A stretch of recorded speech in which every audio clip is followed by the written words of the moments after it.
Well, happy Wednesday, family and friends of Bethel. I'm sitting here in the warmth of our sanctuary.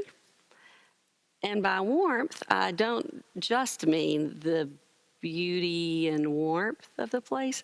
I mean, it's warm. As you know from the letter you received from me last week, the HVAC system has now worked as much as it's going to work, and it's time to be replaced. So our trustees are hard at work gathering the design work and doing the preliminaries that put us in a place of replacing this.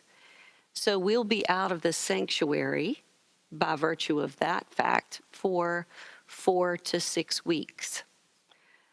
That, coupled with our bishop's statement that South Carolina United Methodist should not have on-site activities or worship before the 14th of June, puts us, sort of in that same ballpark, perhaps more like July, early July. But every Wednesday, we'll pause and do an update on where we are and sort of the countdown of where we hope to be in terms of reopening the sanctuary and inviting people to come back to a place that's safe with all our protocols in place. So continue to pray for the mission of this church as we seek to be faithful in this very unusual time.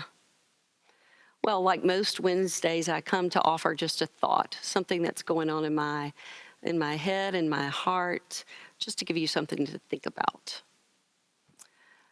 I've been shaped by the practice, the rhythm of the way Jewish friends keep time. Members of the Jewish faith mark days and time differently than we do, and I've found it helpful in my own practice, particularly of the day that I take as a Sabbath day. Now, historically, when we're up and running in ways that have a normal schedule and not this what day is it today kind of feel, my Sabbath is usually Mondays. And I start my Sabbath keeping Jewish time. So when the sun sets on Sunday until the sun sets on Monday, that's a day. Probably makes the death and resurrection of Jesus make a little more sense. I remember being younger and thinking he was, 3 days in the tomb. I'm thinking Friday, Saturday, up on Sunday. Well, if you think about it really being Thursday, Thursday sunset to Friday sunset, day one. Friday sunset to Saturday sunset, day 2. The third day is Saturday sunset to Sunday.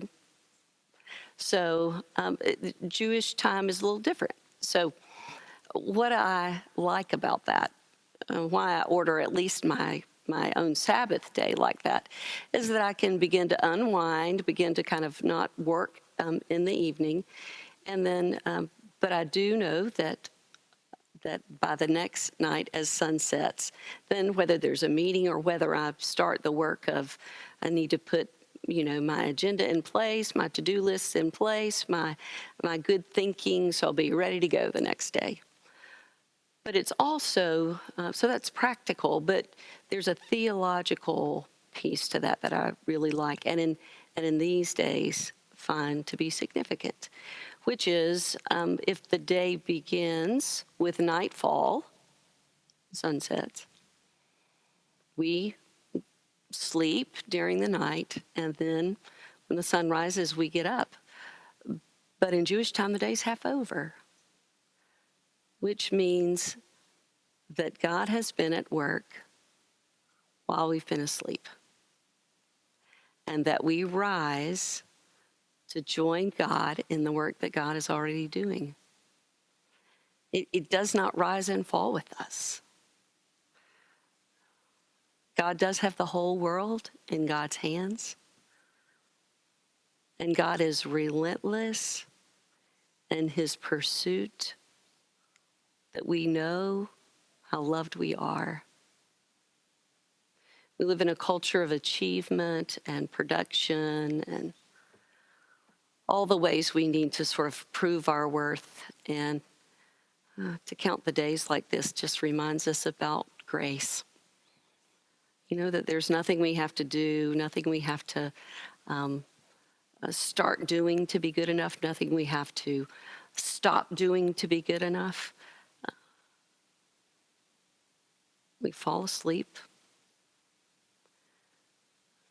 We wake up in the morning and we join in the gift of the day in which God is already at work.